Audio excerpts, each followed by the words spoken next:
Welcome to my channel. ఈరోజు నేను మీకు ఒక బ్రేక్ఫాస్ట్ ఐటమ్ చెప్పాలనుకుంటున్నాను.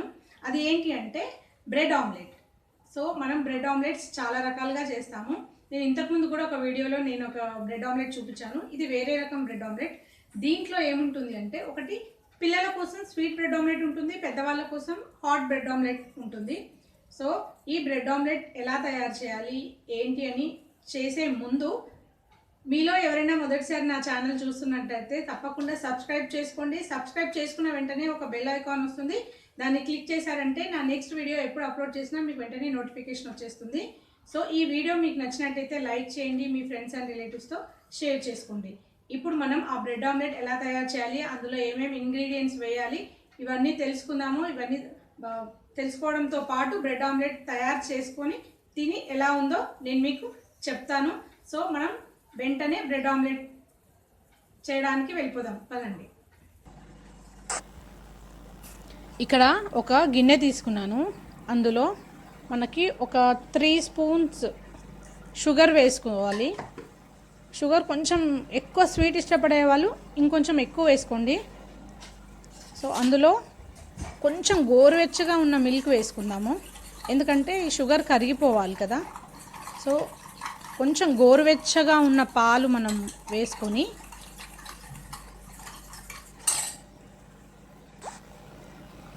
ఇప్పుడు ఇందులో మనము ఎగ్స్ వేసుకుందాము. ఒక 2 ఎగ్స్ అయితే సరిపోతాయి. నేను ఒక పర్సన్కి చేస్తున్నాను కాబట్టి ఒక 2 ఎగ్స్ సరిపోతాయి. 2 ఎగ్స్ తీసుకొని బాగా కలుపుకోవాలి. ఈ పాలు, షుగరు ఇవన్నీ కూడా బాగా కలిసే వరకు కలుపుకోవాల్సి ఉంటుంది. సో బాగా కలిసిపోయింది. ఇప్పుడు దీంతో ఆమ్లెట్ ఎలా వేద్దామో చూద్దాం పదండి. ఒక పెనం తీసుకొని అది ఆల్రెడీ కొంచెం హీట్ అయింది, స్టవ్ మీద పెట్టేసుకున్నాను. దానిపైన నేను ఆయిల్ వేస్తున్నాను, నార్మల్ ఆయిలే వేస్తున్నాను. సో ఇప్పుడు మనం రెడీ చేసుకున్న ఈ ఎగ్ దాంట్లో మనము ఈ బ్రెడ్ని ఇలా ముంచుకుందాము. ముంచుకొని తీసుకొని అలా పెనం మీద వేసేసుకోవడమే. సో పైనుంచి కొంచెం ఇంకొక స్పూన్ అలా వేసుకుంటే బాగుంటుంది.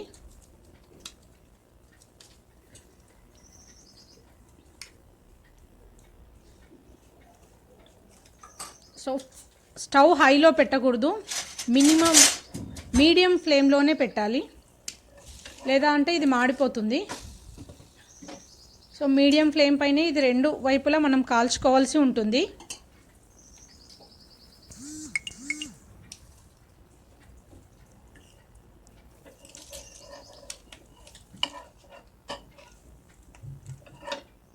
సో 2 వైపులా కాలిపోయింది. సో ఇప్పుడు మనకి ఈ స్వీట్ బ్రెడ్ ఆమ్లెట్ రెడీ అయిపోయింది. ఇక్కడ మనం ఇప్పుడు హాట్ బ్రెడ్ ఆమ్లెట్ కోసం ముందుగా ఒక గిన్నె తీసుకొని అందులో చిటికెడు పసుపు వేసుకున్నాను. తర్వాత కొద్దిగా కారం వేసుకుంటున్నాను. దాని తర్వాత కొద్దిగా ఉప్పు వేసుకున్నాను. దాని తర్వాత కొద్దిగా ధనియాల పొడి వేసుకుంటున్నాను. తర్వాత కొంచెం మిరియాల పొడి, పెప్పర్ పొడి వేసుకుంటున్నాను. ఇది మీ ఇష్టం అండి, ఇష్టం లేని వాళ్ళు దీన్ని స్కిప్ చేయొచ్చు. అందులో నేను కొద్దిగా పాలు వేసుకొని ఇవన్నీ బాగా కలుపుకుంటున్నాను. ఈ విధంగా పాలు వేసుకొని కలుపుకుంటే ఏమవుతుందంటే అవి చక్కగా అన్నీ కలుస్తాయి. పాలు కొంచెం వేసుకున్నా ఏమీ అవ్వదు, బాగానే ఉంటుంది ఇందులో. సో ఇవన్నీ బాగా కలుపుకొని మనకి ఉప్పు, కారం అన్నీ సరిగా కలిసే వరకు కలుపుకోవాల్సి ఉంటుంది. ఇలా కలుపుకున్న తర్వాత మనం కొత్తిమీర, సన్నగా కట్ చేసుకున్న కొత్తిమీర వేసుకోవాలి. సో చాలా బాగుంటుంది కొత్తిమీర వేసుకుంటే. ఇందులో ఉల్లిపాయలు, కరివేపాకు, పచ్చిమిరపకాయలు అసలు వాడకండి, బాగుండదు. ఓన్లీ కొత్తిమీర ఒకటే బాగుంటుంది. తర్వాత మనం ఇందులో గుడ్లు వేసుకుందాము. ఇందులో కూడా ఒక 2 గుడ్లు సరిపోతాయండి. ఒక పర్సన్కి 4 బ్రెడ్ స్లైసెస్కి ఒక 2 గుడ్లు సరిపోతాయి. సో ఇది కూడా నేను బాగా కలుపుకుంటున్నాను. ఇవన్నీ బాగా కలిసే వరకు కలుపుకుంటున్నాను.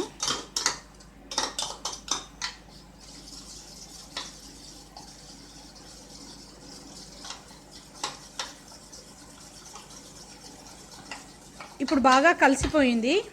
సో దీంతో ఇప్పుడు మనము ఆమ్లెట్ ఎలా వేసుకోవాలో చూపిస్తాను, చూడండి.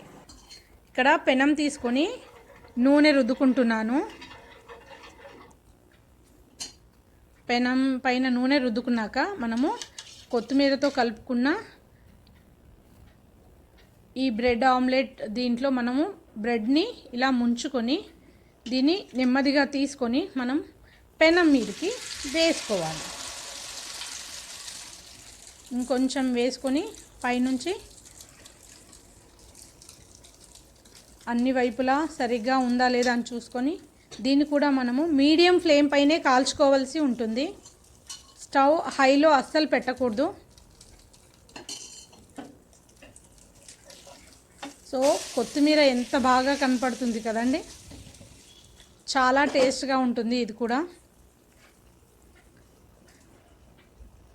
స్వీట్ ఇష్టపడిన వాళ్ళకు ఈ బ్రెడ్ ఆమ్లెట్ చాలా బాగుంటుంది. చూడండి కొత్తిమీర ఎంత కలర్ఫుల్గా కనపడుతుంది. సో ఇలా 2 వైపులా కాల్ చేసుకుంటే మన sweet and hot bread omelette ready అయిపోయినట్టు. ఇప్పుడు నేను చూపిస్తాను, చూడండి. సర్వింగ్ ప్లేట్లో ఇది మనకి స్వీట్ బ్రెడ్ ఆమ్లెట్ పిల్లల కోసం, ఇది మనకి హాట్ బ్రెడ్ ఆమ్లెట్ పెద్దవాళ్ళ కోసం. తినడానికి రెడీ.